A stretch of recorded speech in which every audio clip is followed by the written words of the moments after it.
Hudson Institute Senior Fellow Michael Doran joins us now live from Washington, D.C. Michael, tell us what we can expect next in the Israel-Iran conflict. Is this the worst of it, or are matters going to escalate further? Well, first of all, hello. Great to see you and great to be back. I think that we're going to see at least several more days of fighting, maybe even longer. I don't see any quick end to this unless the Iranians capitulate to Donald Trump's demands that they dismantle their nuclear program. The Israelis achieved unbelievable successes in the first couple of days. They decapitated the Iranian military leadership. They shut down, at least temporarily, the Natanz enrichment facility. They suppressed a lot of the Iranian ballistic missile fire that we expected to see. The Israelis were hit by an Iranian counterattack, but it wasn't nearly as bad as some people expected. They have also killed 9 or 10 Iranian nuclear scientists. So I expect that we're going to see this decapitation blow that they struck on the first day. I expect we're going to see a series of more decapitations. It's going to be kind of a continuous decapitation strategy, much like they carried out against Hezbollah.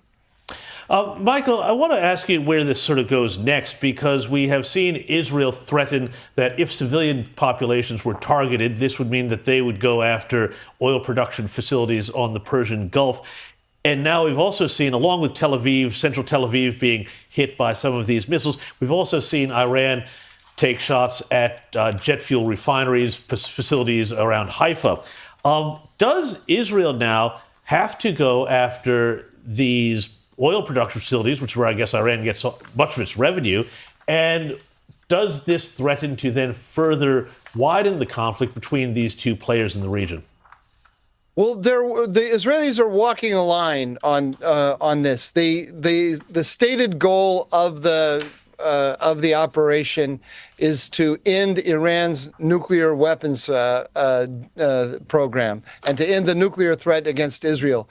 But to achieve this, the Israelis are threatening, kind of implicitly, sometimes a little bit explicitly, to decapitate the whole regime. When I said before there was a decapitation strategy, it's been a military decapitation strategy, but they are signaling that they would be willing to go further. And of course, Prime Minister Netanyahu is urging the Iranian people to rise up.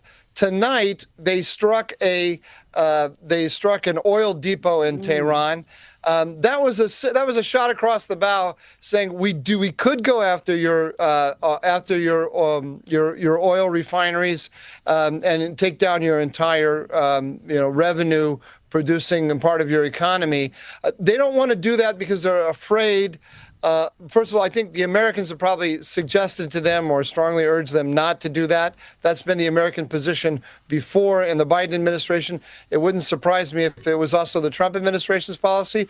But they also fear that the Iranians will retaliate, not just by taking out energy infrastructure in Israel, but hitting the Saudi and the UAE infrastructure, closing the Straits of Tehran, widening the front in order to pull the Americans in to shut down the war. Well, what do you think the likelihood is that the US will get involved? The latest reports out of Israel tonight are that the Americans are talking about possibly getting involved on the side of Israel to actually take out the Fordo site. This is the most deeply dug in, fortified nuclear facility of the Iranians. It's under a mountain, and the Israelis don't have the equipment necessary. That's a B-2 bomber and the massive ordnance penetrator, the big heavy bomb that can penetrate the fortifications. They need the American bomber and the American ordnance in order to do that. At first, the Americans were showing no inclination to get involved at all. But I think the Trump administration has seized the enormous success of the early stages of the war, and there will be voices inside the administration will say that saying, why don't we just help the Israelis finish the job? Finish the job not of destroying the regime, but of destroying the nuclear program.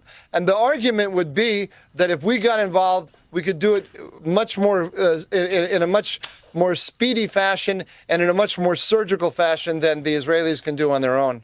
But Michael, then doesn't that take away any impetus for Iran not to escalate the conflict by hitting other American bases and so on? I mean, if it's going to become such an existential conflict for them where then they don't have a nuclear program and they're this close to being decapitated, why wouldn't they strategically just try and make this thing as painful as possible, particularly for Israel, which has already been fighting a war in Gaza for some time now and is, I'm sure, politically getting rather war weary itself?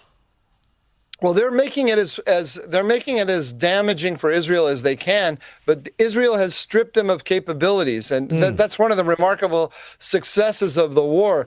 The decapitation strategy was meant to discombobulate the Iranians right at the very beginning, and that bought the Israelis a window to then degrade their capabilities somewhat. They've also, the Israelis now have pretty much a completely permissive environment, or like nearly permissive environment for their planes in Iran. Right. Iran cannot touch them, and Iran is not able, Khamenei is not able to send the numbers of ballistic missiles at Israel that he thought he was going to have. He thought that would be a great deterrence, but the Israelis have managed to suppress a lot of the fire from Iran. That's a remarkable achievement, by the way, because these missiles are on mobile launchers that are very hard to spot.